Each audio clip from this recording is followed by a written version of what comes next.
Hello, I'm Janelle Fury. Welcome to a new year. Woohoo! It's 2025. I am here and I was hoping that I would get joined by a couple friends. Come here, Mortman.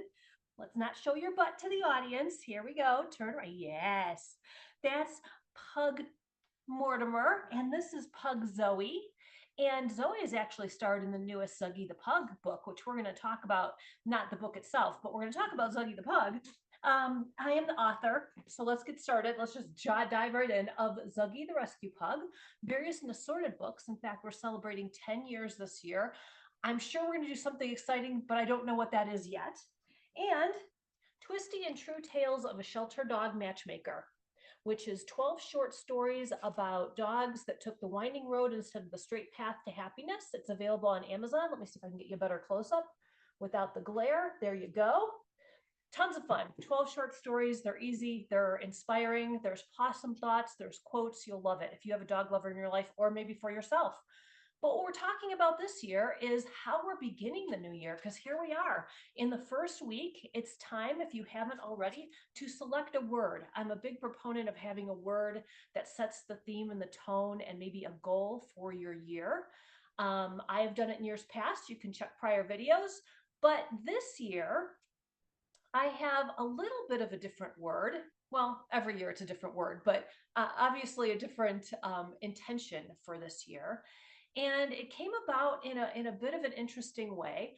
If you haven't picked a word for yourself or you don't know what I'm talking about, there is the thought, and I agree with this thought, that you can influence each day. You decide how you choose to enter the world each day, and to have a word that is kind of a theme to your year might give you some direction.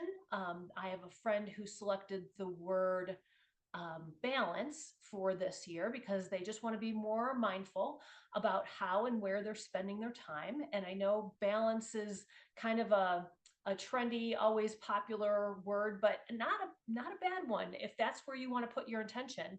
I have another friend who has selected, oh, what was it? One was balance and one was better.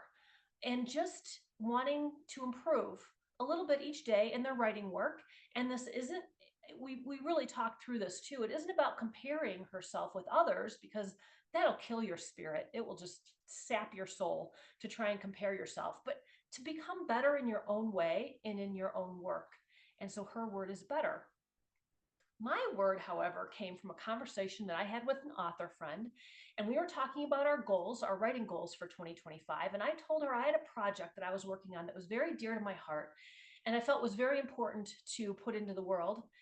But it kind of got overshadowed because I was thinking about a new Zuggy book, and this particular book, I think, might be, because it's still a work in progress, another activity book, a coloring and activity book, because that book has just done so well. It's so popular. And I thought, well, if that's what people want, why not give them another one?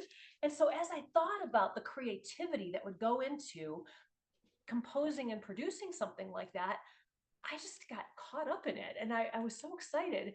And she looked at me and said, "It's your bright spot." And I said, "It is. Zuggy really is my bright spot."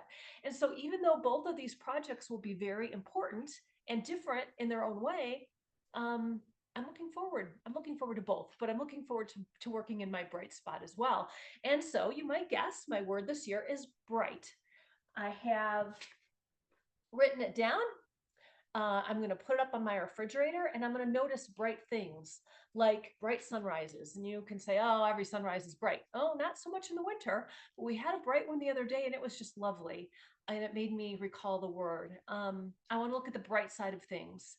And if you recall, if you're my age, the Timbuk 3 pop classic from the 80s, the future's so bright, I got to wear shades. So that's where I'm going this year. Thank you so much for listening. I pardon the butt through the whole thing. Sorry, I couldn't get Morty to turn around and I see now he wants to play and to be a part of this. But I'm glad the pugs were present, so you got to see them, and I hope that you will pick a word. And if you do, please share it with me. And I really wish you the best and hope that that word works out for you. That's Zoe now bothering the the computer. Sorry, it's getting crazy here. Anyway, hope you have a great new year. Happy first week of the new year, and we look forward to seeing you in more videos soon. Take care. Bye-bye.